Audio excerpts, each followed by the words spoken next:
कि किसी के घर में चढ़ के कोई अभद्र व्यवहार करेगा तो पहले उसको समझाया था कि बाबू तुम यहाँ से चले जाओ, नहीं जाने पर एक्शन का रिएक्शन होता है। कि सिवान में पहले 3 चीनी मिल हुआ करता था और एक मिल खुलेगा तो निश्चित तौर पर हज़ारों हज़ार का एम्प्लॉयमेंट होगा, वहाँ दुकानें चलेगी, उससे भी एम्प्लॉयमेंट बढ़ेगा, तो सिवान जो पहले था उस रूप में आ जाएगा। नमस्कार, आप सभी दर्शकों का सिवान न्यूज़ पे मैं रत्नेश पांडे स्वागत करता हूं। बिहार विधानसभा चुनाव नज़दीक है, तारीखों की घोषणा भी हो गई है। इस वक्त हम लोग मौजूद हैं प्रमिल कुमार गोप, जो एक अधिवक्ता हैं। पिछली बार आपने इनका इंटरव्यू भी सुना था। इनसे बातचीत करते हैं। चुनाव की तारीख जो है वो अब सब कुछ फाइनल हो गया है, सब कुछ अब बिल्कुल नज़दीक ही है। कुछ समय बाद बिहार में चुनाव होने वाले हैं। सर से बातचीत कर लेते हैं और पूछते हैं इनसे क्या कुछ तैयारियां हैं इनकी, चूँकि इन्होंने पिछली बार जब हमने इनका इंटरव्यू किया था तो इन्होंने भी अपनी दावेदारी पेश की थी चुनाव लड़ने की। इस बार अब इनकी क्या तैयारियां हैं, इनकी तैयारियां कहां तक पहुंची है, इस विषय में हम बातचीत कर लेते हैं। सर, सबसे पहले तो आपका सिवान न्यूज़ पे स्वागत है। मैं भी आपका न्यूज़ का स्वागत करता हूँ। सर, अब बिहार विधानसभा चुनाव की तारीखों की घोषणा हो गई है, सब कुछ अब बिल्कुल नज़दीक है। किस प्रकार की आपकी तैयारियाँ हैं? तैयारी है कि पहले एनडीए में सीटों का एडजस्टमेंट चल रहा है। मैं समझता हूँ कि 2 से 3 दिनों के अंदर बहुत होगा तो पहली तारीख तक कौन सा दल कहाँ से लड़ेगा ये निश्चित है कि सिवान विधानसभा से भाजपा ही लड़ेगी, इसमें कोई दो राय नहीं है। लेकिन मैं पूरे बिहार की बात कर रहा हूँ, सो मैक्सिमम पहली तारीख तक एनडीए के घटक दलों में सीटों को बंटवारा हो जाएगा, कौन दल कहाँ से लड़ेगा। उसके बाद सिवान में सेकेंड फेज में 3 नवंबर को चुनाव है। 9 से यहाँ नामांकन शुरू होने जा रहा है जो 16 तारीख तक चलेगा। उसी बीच उसके पहले 9 के पहले निश्चित तौर पर हम समझते हैं कि 6 या 7 तक किसको कहाँ से टिकट मिलेगा वो भी डिसाइड हो जाएगा। मुझे पूर्ण विश्वास है कि भाजपा मुझे टिकट देगी, उसी हिसाब पर मैं अपनी तैयारी भी कर रहा हूँ और कर लिया भी हूँ। मतलब आपको लगता है कि भाजपा आपको टिकट देगी, क्योंकि बहुत सारे नेता जो भी हैं वो जा रहे हैं पटना, लौट के निराशा हाथ लग रही है, लौट के चले आ रहे हैं। इस प्रकार आपकी क्या उम्मीद जताई जाए? मुझे तो निराशा कुछ नहीं है, मैं करता हूँ, 40 वर्षों का पुराना करता हूँ, इसलिए आशा और निराशा में मैं विश्वास नहीं करता हूँ, कर्म में विश्वास करता हूँ। आज तक केवल कर्म ही किया है, कुछ मांगा नहीं है। ये पहली बार है कि जब से हमने भाजपा से कुछ मांगा है, तो मुझे पूर्ण विश्वास है कि भाजपा नेतृत्व मुझे उस लायक समझेगी और मुझे सिवान से लड़ने के लिए अपना सिंबल और टिकट देगी। मुझे क्या लगता है सर, सिवान में भाजपा जीत पाएगी? सिवान में दूसरा कोई पार्टी भी दावेदारी नहीं कर रही है, तो क्या लगता है जिस प्रकार से विधायक जी के जो हम लगातार हम भी दौरा कर रहे हैं, जिस प्रकार से विधायक जी की जो भी बातें सामने आ रही हैं, तो क्या इससे क्या लग रहा है कि एनडीए इस बार क्या सिवान में फिर से अपना झंडा गाड़ पाएगी? वो तो निश्चित है कि परिवर्तन होगा, जीतेगे तो भाजपा ही। लेकिन हाँ, ये भी निश्चित है कि जनता का डिमांड परिवर्तन का है कि कोई नया चेहरा है और मैं जो उससे मत दूं, क्योंकि सिवान नहीं चाहता है कि हम लोग 2005 के पहले जो बिहार था, जो सिवान था, उस दौर में प्रवेश करूं। इसलिए मतदाता भी मन बना के बैठे हुए हैं कि भाजपा से नया चेहरा आता है, मैं उसको निश्चित तौर पर मत दूंगा और सिवान से एनडीए को, भाजपा को जिता करके और बिहार में पुनः एनडीए की सरकार बनाऊंगा। सर, अब बिहार की आप बात कर रहे हैं, तो क्या बिहार में अभी एनडीए में सब कुछ ठीक चल रहा है? क्योंकि चिराग पासवान भी वो अलग तरह से लड़ाई करने की बात कर रहे हैं, तो क्या माना जाए कि एनडीए में सब कुछ ठीक चल रहा है बिहार में? चिराग, देखिए, चिराग है एक रामविलास जी के पुत्र हैं, नए नए राजनीति में प्रवेश है उनका, विरासत में राजनीति मिली है,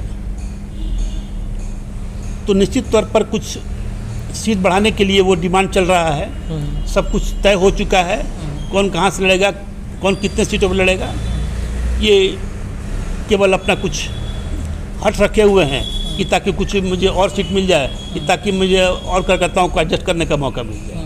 सर, जिस प्रकार से अभी किसानों के बिल को लेकर के जिस प्रकार से विरोध चल रहा है, तो क्या इस पर लगता है कि बिहार में ऐसे चुनाव पे असर पड़ेगा क्या सर? देखिए, विपक्ष के पास कोई मुद्दा है नहीं। जो किसान का बिल आया है वो किसानों को के आमदनी को दुगना करने का जो माननीय मोदी जी ने लक्ष्य रखा है कि मैं उनका आय जो दुगना करूंगा, उसी लक्ष्य के अनुसार ये बिल लाया गया है। पहले जो एमएसपी जो है तो वो कहीं बंद नहीं है। हर साल जो मूल्य तय होता है, मूल्य के अनुसार अभी बिल आया, बिल के दूसरे ही दिन एमएसपी जारी कर दिया गया, सबका रेट बढ़ा दिया गया। कहाँ कुछ रोक लगा है? केवल मुद्दा नहीं है तो किसान का बिल। अभी देखिए ना, 25 तारीख को विपक्ष के नेता जो हैं वो रैली निकाले थे, उसमें कै ठो किसान थे। पूरे देश में, खासकर बिहार का भी बात करता हूँ, यह सिवान में निकला, कितने किसान थे? केवल राजद के वही कार्यकर्ता थे जो हमेशा लाठी मार चलते हैं। किसानों से लेना देना नहीं है। भाजपा ने जो बिल लाया है वो किसानों के हित के लिए लाया है, न कि विरोध के लिए लाया है। तो आखिर ये लोग विरोध किस बात का कर रहे हैं? कोई मुद्दा चाहिए, कोई सरकार के विरोध करने का, मोदी जी के सरकार के विरोध करने का, नीतीश जी के सरकार के विरोध करने का कोई मुद्दा नहीं मिला था। तभी तत्काल में किसान का बिल आया है और उसमें खोज रहे हैं कोई मुद्दा मिल जाए कि ताकि हम जनता को बरगला सकें। केवल जनता को बरगलाने वाला काम हो रहा है, न कि विरोध का काम हो रहा है। सर, अभी एक वीडियो सामने आया था, पटना बीजेपी कार्यालय से जो जाप के कार्यकर्ता थे उन पे लाठी डंडे बरसाए गए थे, तो इस पे आपका क्या राय है सर? हमारे घर पे चढ़ के कोई मुझे गाली देगा तो पहले उसे समझाएंगे कि भाई यहाँ से चले जाओ, ये मेरा घर है, मेरा ऑफिस है। और उसके बाद भी नहीं मानेगा तो क्या किया जाएगा? इतना हम कमज़ोर तो नहीं है कि आप हमको गाली देते रहिए, मैं सुनता रहूं। तो कुछ प्रतिक्रिया होना ही है।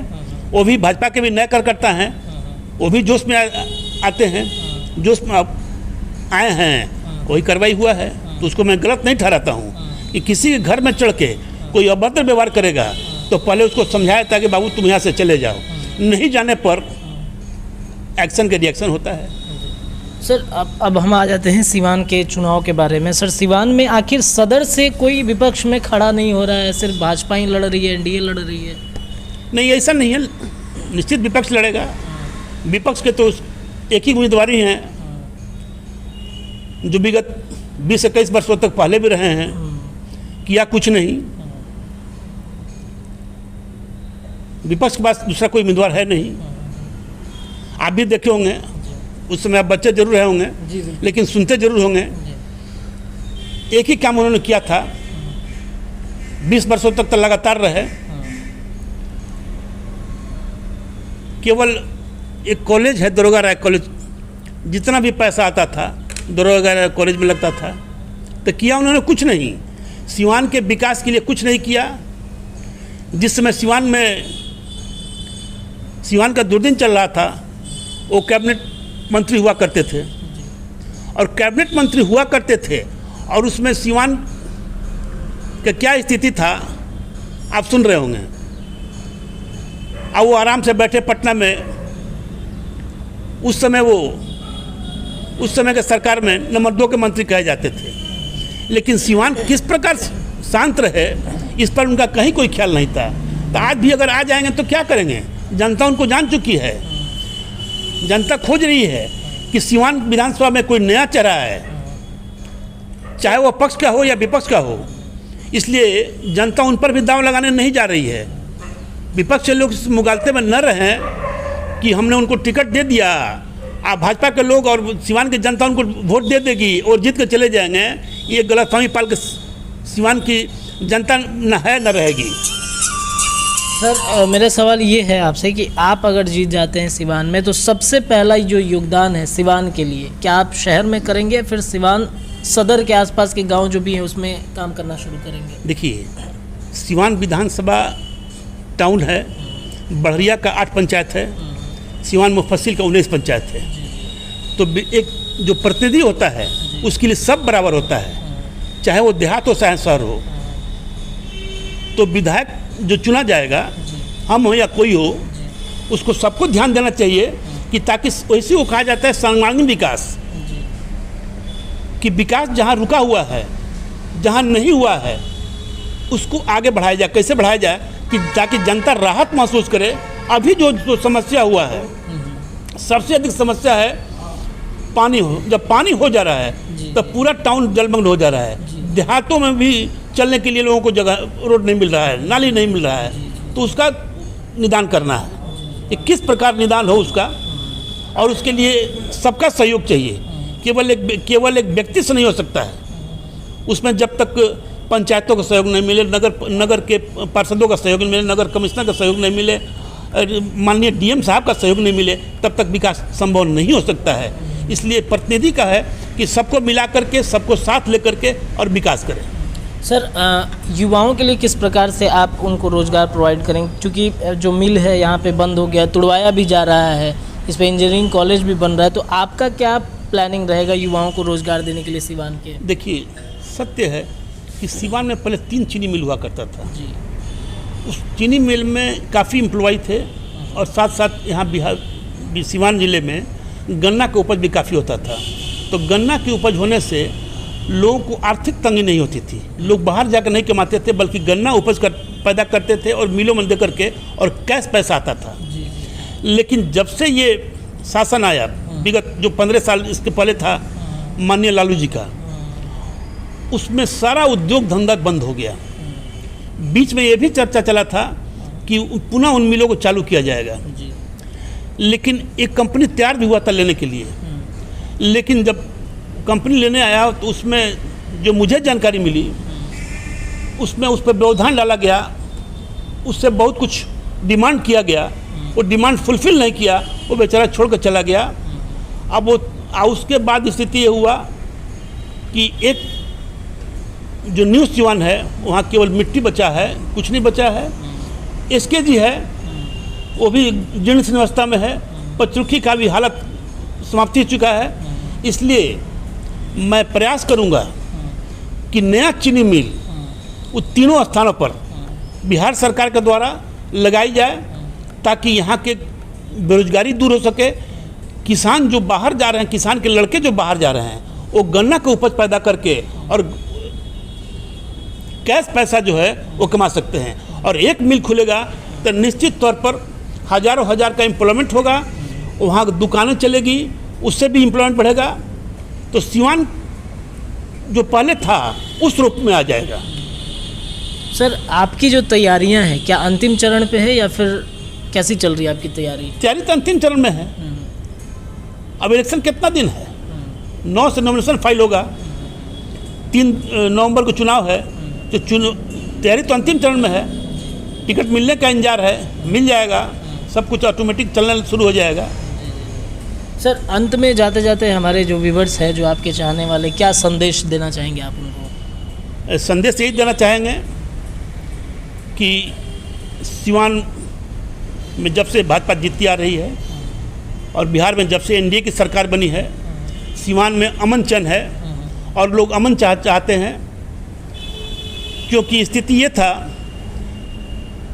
नवंबर 2005 के पहले कि शाम को 6 बजे के बाद कोई रोड पर नहीं दिखाई पड़ता था। तो मैं जनता से अपील यही करूंगा कि अगर आप चाहते हैं कि सिवान में अमन चैन रहे, एक दिन भी दुकान बंद नहीं रहे, दुकान में बैठे अपना व्यापार करें, लोग आराम से रोड पर चलते रहें। जिस प्रकार बिहार सरकार और केंद्र सरकार विकास कराता है, विकास होता रहे, विकास के आप सहभागी बने। इसलिए आप निश्चित तौर पर एनडीए का जो भी उम्मीदवार होता है किसी भी क्षेत्र में, चाहे वो सिवान हो, रघुनाथपुर हो, दरौदा हो, जीरादेही हो, बड़रिया हो, गोरियाकोठी हो, दरौली हो, उसमें आप एनडीए के कैंडिडेट को जिताइए, कि ताकि बिहार सरकार मजबूती के साथ अपनी पुनः सरकार के गठन कर सके और सिवान में अमन चैन हो। बहुत बहुत धन्यवाद सर आपका हमारे साथ जुड़ने के लिए। तो ये थे हमारे साथ परमील कुमार गोप जी, जो सिवान सदर विधानसभा क्षेत्र से चुनाव लड़ने की तैयारी कर रहे हैं। इनकी तैयारियां अंतिम चरण पे हैं। अब देखना होगा कि पार्टी इन्हें टिकट देती है या फिर ये कैसे चुनाव मैदान में उतरते हैं। बहरहाल हमारे साथ जुड़े रहने के लिए आप सभी दर्शकों का बहुत बहुत धन्यवाद। देखते रहिए सिवान न्यूज़ का यूट्यूब चैनल और फेसबुक चैनल। बहुत बहुत धन्यवाद।